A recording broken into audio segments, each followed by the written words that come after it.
The three mistakes chiropractic teams make. Hello, everybody. Welcome to the KC CHIROpulse podcast brought to you by CATS Consultants, helping doctors keep their pulse on success. I'm Dr. Michael Perusich. I'm joined with my co-host, Dr. Troy Fox. Troy, three mistakes a lot of us make. Yeah, and quite frankly, today is just on a bit of a beginner level because sometimes we deal with people that are kind of new to having a team in their office. Maybe they've just had one staff member over the years, and as they've started to grow, they've added more, but they really never embrace the team concept. So I'm going to go through a couple of notes that I wrote down here real quick, and let's talk over these. So the three common mistakes that I see with teams is that they don't have a common goal. That's number one. So they're all over the place. They have no idea what the doctor wants. They don't have a strong leader. In other words, that ties right into that common goal, that you have to have a strong leader to set that goal and say, staff, this is what we want to do. This is our goal with our patients, and not training together to put up a united front. That's a big one. That's a big one. You know, a lot of times we see people that will say, here's our goal in our practice, right, and they tell the staff, and then that's kind of the end of it. So let's break these down individually. So what types of issues do you see without there being a common goal in the practice? Well, if you don't have a common goal and a common vision to go along with it, then everybody's just running around doing their own thing. And you're not coordinated at all. And, you know, think about, I know we use these analogies all the time, but, you know, think about a college basketball team. Mm-hmm. If nobody knew what the play was that they're running right then, and they were just running around on the court and nobody was in their position, they'd look like Keystone Cops, and they wouldn't win games. So you've got to have that common thread of common goal, common vision, common direction 100% of the time, or you're just not firing on all cylinders. And how would you recommend getting to that point? Would you recommend that you do it as a staff, as a group? Do you recommend that it's written down, or is it just something that's known throughout the practice? What are your thoughts on that? Well, it's something I think you have to definitely train and practice and rehearse. It's not something you just write down on a piece of paper and show it to everybody and say, okay, everybody, here's the vision, here's the goal. It's something that is embedded and injected into every conversation you have, whether it's your team huddles in the mornings, your weekly staff meeting. I know some of you just went, no weekly staff meeting here. Well, there's a huge reason why you need to have weekly staff meetings. It's so you stay in that common zone with each other, and you're constantly looking at it. You're constantly talking about it. You're constantly talking about how you get there and how you create it. And you're constantly refining it. That's the real key, is it's constantly being refined.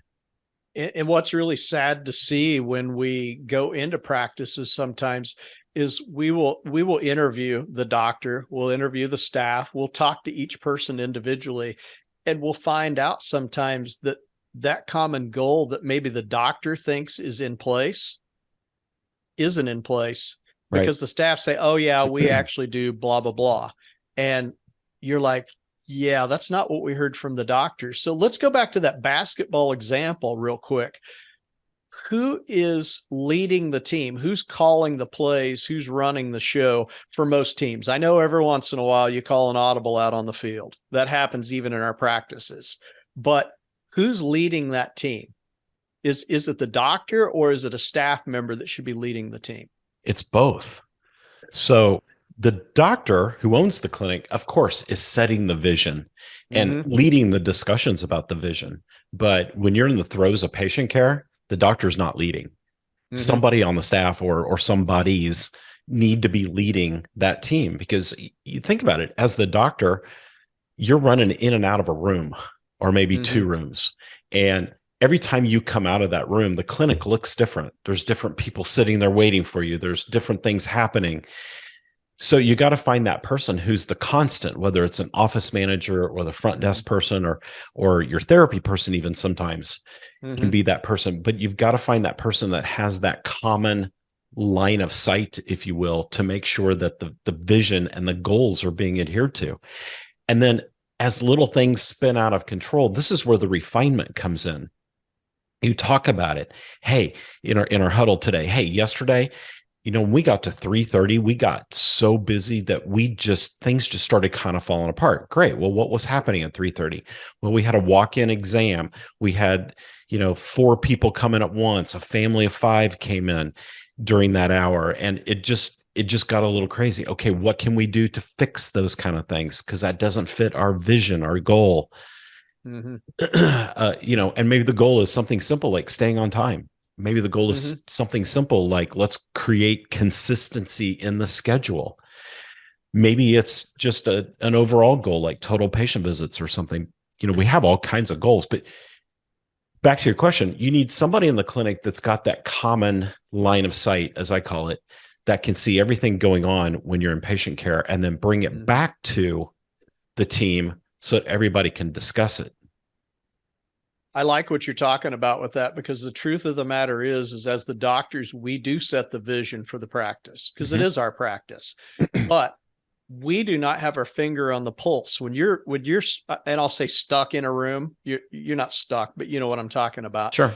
You're in patient care. You're engaged in the part of your job that you love and that the clinic can't function without. Right.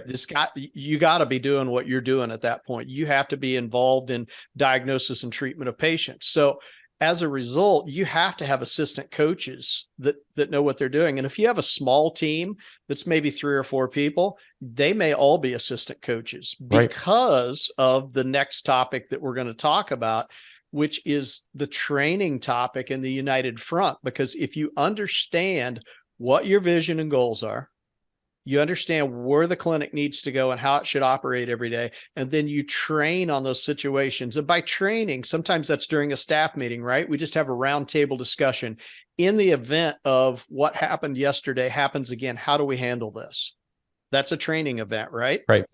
So as team members, in a lot of cases, and not in every clinic, but in a lot of cases, it becomes everybody's the assistant coach because we all know what the next play should be. Yep. Now, in other clinics, you have an office manager that controls all of it and says, when things get heated, I step out of behind my desk and I come out and I make sure that everything runs smoothly, because that's my job, is to basically be the right arm of the doctor at that point. Sometimes everybody's the right arm of the doctor. Sure. So I think that brings us into training. So what are some other training opportunities other than just a roundtable discussion in our staff meetings that help us get to that point of where we have a united front with patients?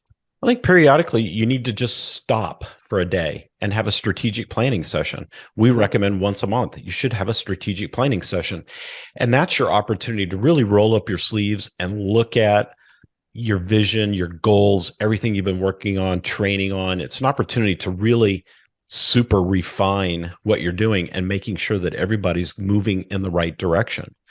And those should even be probably done outside of the office, so you don't have any distractions and so forth. And I know everybody's probably sitting there thinking as they're listening, oh gosh, I can't close the office. Yeah, you can, because the better you get as a team, the more you practice and drill and rehearse as a team, the better you're going to do when it's time for the show. And that's when the doors are open and the patients are coming in.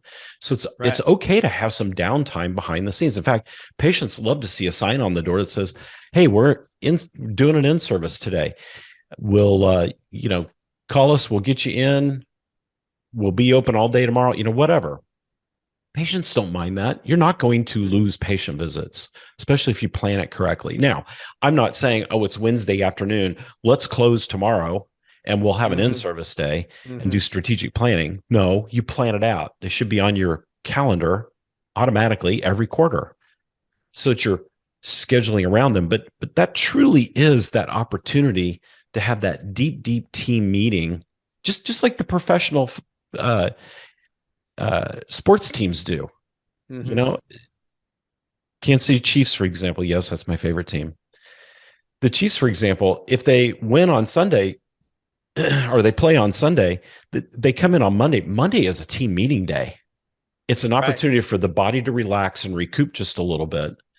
But they are diving into videos and new plays and talking about them and how can they get better and how did we fall down there and how can we run that play better. And then Tuesday, they get right back out on the field and they're practicing, drilling, and rehearsing all week until the next big game. Well, we need to create those opportunities as well. That's how we stay together as a team.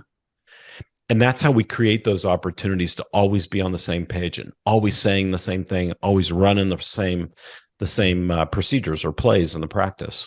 Yeah. And I want to throw in a bonus here because, when we are on the field and you hear an audible being called, and so those of us that have watched the Chiefs for long enough, sometimes we can kind of tell by what's going on. And sometimes we have no clue because they're going to do something where they're going to run around in circles and then throw the ball and make this miraculous play. But when an audible is called on the field and you're hanging out, especially with a bunch of guys that watch a bunch of football, they're like, oh, that was a horrible call. I wish they wouldn't have made that. In your practice, if you're making good audibles, and this is what I love, I'm going to give you an example of this. So here's the phrase we use in our office because we talk a lot on our podcast and we talk a lot to clients as well. If it's good for the practice and it's good for the patient, do it, right? So I've kind of morphed that in our practice to something that we can say out loud at our front desk and our patients approve of that audible that we just made. A lot of times when we're doing an audible and I've got patients within earshot and staff member says, hey, can we do blah, blah, blah? How can we do this? And I go, here's what we want to do. We want to make sure that we love on our patients, that we take care of them. And if we do that, everything else will fall into place. I believe we can do this right here. And patients listen to what we're saying. And they realize that we deeply care about our patients and we're not just willy-nilly throwing people into the schedule because it fits our desires and our needs. We want to make sure it fits the patient's needs too. Because there's been times when I've said, I don't think we can do that because I don't have enough time right here. Let's see if the patient can do this. And so I think it's important sometimes when you audible that you're not hiding behind a facade, that you can step right up there to the front desk or you can talk to your front desk person, whether it's through radio communication, which some staffs have, or whether you're just physically speaking to the individual. In my case, I'm close enough to the front when I'm running back and forth. I can just peek my head around the corner and talk to them. Sure. And so I like calling an audible now and then that displays what our vision and our goals are for our practice. I think it involves our patients and I think they like it. I totally agree with you. They feel like you just gave them some extra special service every time you do that. Yeah. Yeah. Yeah. I would always, anytime a patient came in, and they might be on a regular cadence of care, like every 2 weeks or something, I wouldn't hesitate if something was coming up or they were getting ready to go on a trip or they just got back and they lifted a bunch of luggage. I'd walk them up to the front desk and I say, we're going to modify the schedule just a little bit because we're going to take good care of this patient because they need the care. And the patients loved it. They loved it when I was plugged in more than just, come back in 2 weeks. But you and your staff have already rehearsed that. You've talked about it in your staff meetings. Everybody understands how that's going to go. And you think, well, that sounds simple. The doctor said, let's do this. I've seen practices where the doctor says, let's do this. And the staff goes, nope, we don't have anything available at that time. Yep. And or here's another one. The doctor doesn't tell the front desk when they want to see the patient back. The front desk doesn't know. They don't have an automatic audible. Right. And so what happens? Oh, well, call us when you need us. They drop the ball. And then at the end of the day, everybody's saying, oh, gosh, you wanted the patient back tomorrow? Well, now I'll try to call them. And, doctor said, no, that's when you've lost. You've got to have those automatic audibles in place. My staff always knew that if I didn't notify them, if we were super busy and I didn't have a chance to notify them when I wanted to see the patient back, even though most of them were already scheduled, they knew automatically to put that patient back into the schedule in 1 week. Period. Yeah. Always. In other words, what happens when we fumble the ball? Do you just walk off the field? Right. Or do you go after the ball? Truth of the matter is that's important to that patient's care. If we just walk away and we do not allow them to get the care that they need, we've fumbled at that point. We've fumbled. So I love the sports analogies with this. It fits. Because quite frankly, it works really well. It fits. Yeah. You've got to have what do good teams always have on the field? Strong leadership. They always have strong leadership, and they've rehearsed and practiced together enough that everything just becomes automatic. And those, when we talk about the 3 common mistakes that chiropractic teams make, that's probably the biggest wraparound of the whole thing is you haven't practiced, rehearsed, and drilled enough, and nobody's stepping up to be the leader on the team when you most need it. And it's such an easy fix. You guys can go out and have a staff meeting this week, or later this week, whatever works for your schedule, but get together this week and talk about, do we know what our vision and our goals are for this practice? As a team, do we know how we handle certain situations? It's a real easy conversation, and your staff will love the involvement. They love to be involved because that's what they're there for. They work for you because they enjoy working in chiropractic. Absolutely. They want to be involved. And do you put forth a united front and united communication with your patients? I mean, that's important. So when you do, your patients love it too, because they hear the same thing from every person on the staff, and it breeds confidence in what you're doing. And I'm going to leave you with a little story with that, because I had a patient come in not too long ago that was what I call an chiropractic patient. She called when she hurt, and she'd done that for years. She came to me and I said, here's what you need to do. And I didn't put her on a real protracted treatment schedule, but I said, we need to get some mobility back in this joint. We need to create some function, and then we need to reevaluate to determine where you're at. And the funniest thing is she said, the only reason I did that is because everybody on your staff said the exact same thing. When I came in right at the beginning, when I came to see you, when I went back to therapy, and when I checked out at the front, everybody said the same thing. So I listened to you and I trusted you. And I'm so glad I did. And I went, hallelujah. She got where she wanted to go. She said, that's the first time in 20 years that I've actually been pain-free, functional, and excited to come back in to see you without any pain. And what did you do? You did nothing but the litmus test. You put it to the litmus test. If it's good for the patient, it's good for the clinic, do it. I mean, that is a mic drop story. Oh yeah. I love it. I absolutely love it. And it gave me goosebumps when she said it, because I went, we did it right. You did it and right. You know guess what I did right after that? Let my staff know how much of a victory that was. Celebrate. Not only for us, it was 20% victory for us, because we still have work to do. It was an 80% victory for that patient, because she got something she'd never gotten out of chiropractic care before. How awesome. Yep. And because you guys were all together. Yeah. You set it up, teed it up, knocked it out of the park. Absolutely. Love it. Love it. Perfect way to wrap this up. Yeah. All right, everybody, stop making the 3 mistakes. There's simple things to correct, just like Dr. Troy said. So, hey, if you guys haven't done so already, go to katzconsultants.com, check out our events, check out all the live things that we do, check out the consulting work that we do, and there's all kinds of free downloads and stuff on there. And most of all, subscribe to the podcast. Tune in to us every single week, because we appreciate our listenership. So from all of us at Katz Consultants, everybody have an awesome day.